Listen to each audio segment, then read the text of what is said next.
What's up mga Malmasenyos? Marshel de los Reyes nga pala, naghahatid ng balitang maaasahan, balitang matutuklasan, Campus Tuklas. Naganap kahapong ika-13 ng Disyembre taong 2025 ang paggawad ng parangal sa mga kalahok ng Division Schools Press Conference o DSPC 2025 na may temang Empowering Filipino Youth, Unleashing Potential in Journalism and Creative Industries in the Era of Artificial Intelligence or AI sa Ninoy Aquino Elementary School. Pinangunahan ito ni Ginoong Cyril C. Pioso na ang tagapagdaloy ng palatuntunan at makabayang awit mula sa isang audio-visual presentation. Kasunod nito ang panalangin na pinangunahan ni Ginoong May J. S. Natividad, School Paper Advisor ng Pangulo Elementary School. Kasunod naman ito ang himno ng Malabon at sangay ng Malabon mula sa isang audio-visual presentation. Binigyang bating pagtanggap naman ni Ginoong Emel Bon Mayrina, Principal ng Ninoy Aquino Elementary School ang mga kalahok ng DSPC. Bilang pamukaw na pananalita, pinangunahan ito ni Dr. Rustica R. Lorenzo Sese, Assistant Schools Division Superintendent. At mensahe mula kay Ginoong Juan C. Obierna Seso 6, Assistant Schools Division Superintendent, Office in Charge, Office of the Schools Division Superintendent. At ito na nga ang pinakahihintay ng lahat, ang paggawad ng gantimpala sa mga nagwagi na pinangunahan ng mga opisyales at panauhin. Ipinakita ng Malabon City National Science and Mathematics High School ang back-to-back over champion mula sa mga nagwagi ng DSPC 2025.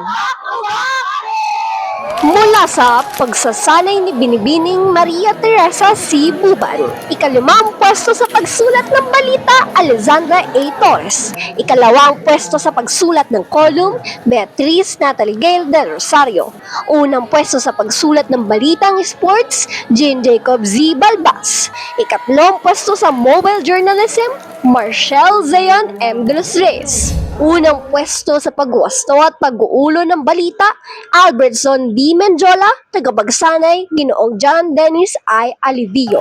Ika-4 na pwesto sa pagkuha ng larawang pampahayagan, Rafael Inigo R. Ochanco, tagapagsanay, Ginoong Jesse B. Burse. Nagpahayag si Mayor Jeannie Sandoval ng kanyang taos-pusong suporta sa pamamagitan ng paghubog ng kritikal na pag-iisip at responsableng pamamahayag.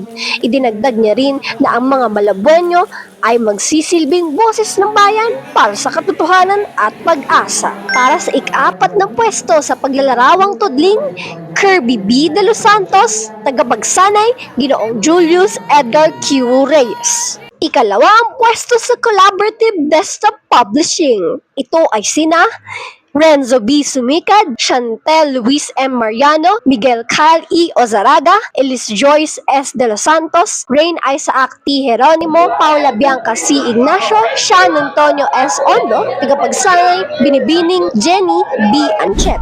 Ika-3 pwesto naman sa Radio Broadcasting. Saya Ann A. Chico, Jasmine Gail L. Reyes, Dini S. Asa, Seth Alexandre G. Perez, Francis Andrian S. Yamit, Rainiel Addison L. Padriñas, Keisha Lay B. Jose, tagapagsanay, Manuel A. Macab. Unang pwesto naman sa TV Scriptwriting and Broadcasting, Maximus Jacob O. Morales, Cleve Matthew M. Cagatin, Giancarlo E. Santos, Mary Yvette C. Besana, Alvia Macarandang de la Cruz, Eliza Nurin M. Galion, Ejo Liam Hernandez, tagapagsanay, Binibining Maria Teresa C. Buban. Humakot rin ang TV Broad ng Special Awards, katulad ng Best Anchor at Best Director na si Maximus Jacob O. Morales, Best News Presenter, Eliza Nurin M. Galion, Best in Technical Application, Cleve Matthew Cagatin. Para naman sa pampanid na pananalita na pinangunahan ni Dr. Josefina M. Pablo, Chief Curriculum Implementation and Instruction Division. Bilang pagtatapos ng programa, binigyang pasalamat ni Ginang Ofelia F. Cruz, Education Program Supervisor ng Filipino.